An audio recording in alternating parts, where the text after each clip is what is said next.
On va poursuivre Tamba parce que vous continuez votre décryptage là-dessus en attendant d'entendre Makale Souma.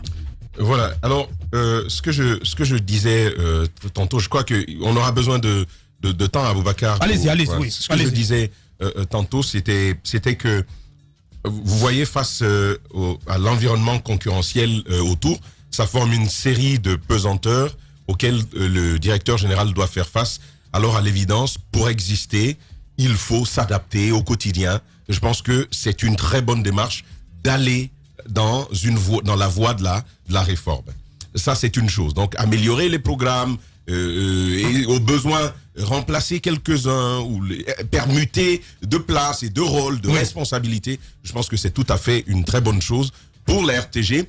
Parce que tous, ici dans ce studio, nous avons critiqué la qualité de ces programmes. On a vu le statisme qu'il y a autour. Il n'y a rien qui soit particulièrement visionnaire, particulièrement intéressant. Aujourd'hui, nous sommes plus sur les médias étrangers quand il s'agit de suivre des télévisions nationales. C'est beaucoup moins notre télé, à moins bien sûr que l'on veuille s'informer à partir du journal quand on apprend qu'il y a un décret et tout ce comme ça. Ouais.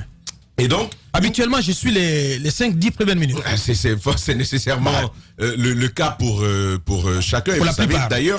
Vous savez d'ailleurs que certains d'entre nous ne suivent même pas. Ça, vous le savez également. Effectivement. Mais pour aller plus loin, je pense donc que ceci est nécessaire. Monsieur Savané, le directeur général, fait bien d'y aller.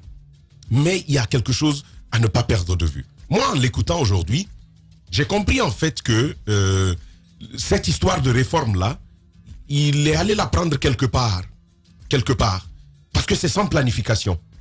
S'il y avait une véritable planification derrière, ça allait intervenir dès le départ. Une planification de la réforme, une planification du changement. Parce que la réforme, ce n'est ni plus ni moins qu'un processus de changement. Vous voulez opérer des changements, il faut les planifier, il faut les prévoir. En sorte que, au-delà du chronogramme du changement, il y a des acteurs qui sont fixés sur leur rôle par rapport aux réformes qui vont être entreprises. Vous êtes directeur général. Vous avez un directeur général adjoint. C'est vous-même qui vous levez. Vous dites, mais monsieur le directeur général, bon, voici ce que je veux faire. Et je préfère que ce soit vous qui le fassiez. Ça ne se fait pas comme ça. Je pense qu'on est dans une administration. Ça aurait dû être planifié dès le départ. Quel est le plan d'action même de ce directeur général? Clairement, quoi. Peut-être que ça n'existe même pas. Non, mais c'est un peu ça aujourd'hui. Mais il y a quand même un fait, Tamba. Mais lorsque tout le monde est contre, votre personne, vous comprenez, on estime que vous êtes... Mais attendez quand même, laissez-moi placer ça, vous n'allez pas me lapider quand même. Si je terminais... Lorsque on allait vous chercher de l'extérieur, on vous amène et vous arrivez, vous tombez comme un cheveu dans la soupe. Mais ceux qui sont là, mais ils prennent ça comme des humiliations. Ils ont du mal à vous accepter. Et ça semble être le cas de Sekouba Savané. Je voudrais terminer. Non, vous n'allez pas dire le contraire. Je voudrais terminer. Oui. Permets, tu vas voir, Bakar. Non, pas du tout. Permets, tu vas voir que c'est moins une histoire de personnes. Vous savez ce qu'ils ont l'habitude de faire après passation de service? Les DG sont souvent combattus à la Permets à Boubacar que je termine. Ils viennent, quand il y a passation de service, ils vous font un discours. Voici mes grandes orientations. C'est bon. Mais après le discours des grandes orientations du nouveau directeur général, il y a notre travail qui s'opère. On n'annonce pas les choses pour les annoncer. Quand on a fini d'annoncer, il faut se mettre au travail pour organiser la mise en œuvre de ces annonces-là. Bien, Tamba. Ce qui n'a pas été le cas. Si ça avait été le cas, je puis dire, sans avoir questionné le directeur général, je puis dire que ça n'a pas été le cas. Parce que si c'était le cas, je vais vous dire, ces décisions-là n'auraient pas été rejetées. Pour la simple raison qu'à l'intérieur d'une telle organisation, l'approche, elle est collégiale, elle est fédérative.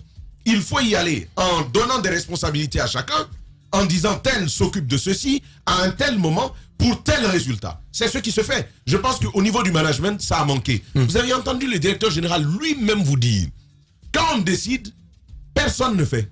Il faut que moi-même j'aille le faire. Le directeur général, c'est un peu la réplique de Alpha Condé au niveau de la RTG. Mais c'est ce qui est constant dans le public en Guinée.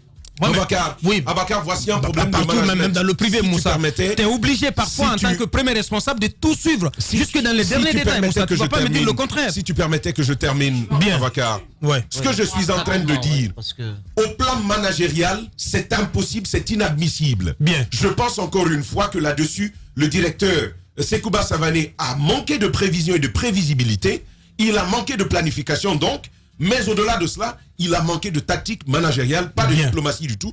On ne peut pas venir comme ça, on dit je vais changer ceci, je vais changer cela. Non, nous changeons ensemble. À ce moment, il n'y a pas de riposte. Parce que par nature, les hommes sont opposés au changement. Aux réformes, ouais. Les gens préfèrent le statu quo, qui garantit le minimum qu'ils ont la confiance qu'ils auront. Quand on dit changement, il y a une part d'inconnu. Comment ça va être? Où est-ce que je vais être? Si je vais là-bas, est-ce que ce que je gagnais avant, je l'aurai toujours?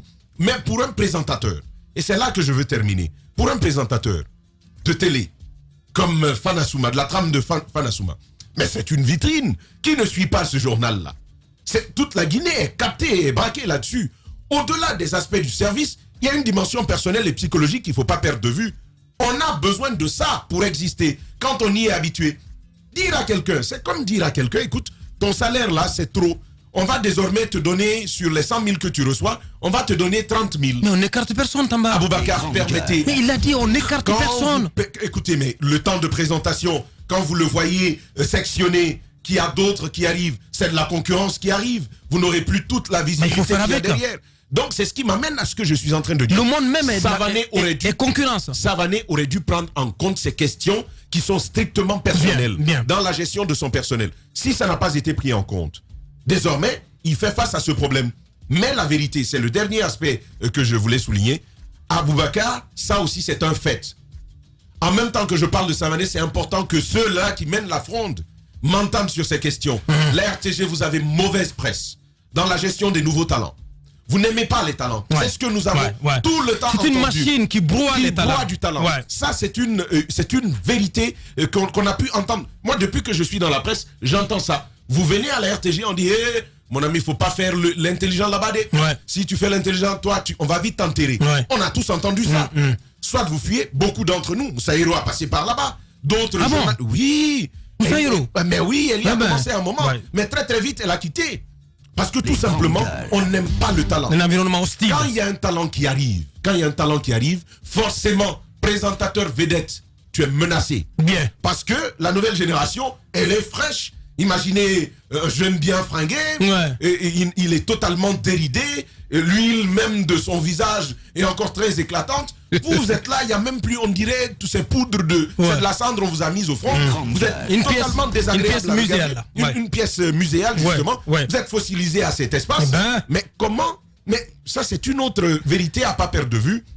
Je le redis encore, il faut accepter de partir. Bien. Il faut accepter de partir. Et de se reconvertir. D'aller sur des grandes émissions. Dans la mesure du possible. Le processus de transfèrement de ces compétences, de cette expérience, doit s'opérer. C'est pourquoi Sekouba Savané... Avec méthode. Exactement. Sekouba Savané a justement manqué de méthode. C'est mon avis. Merci.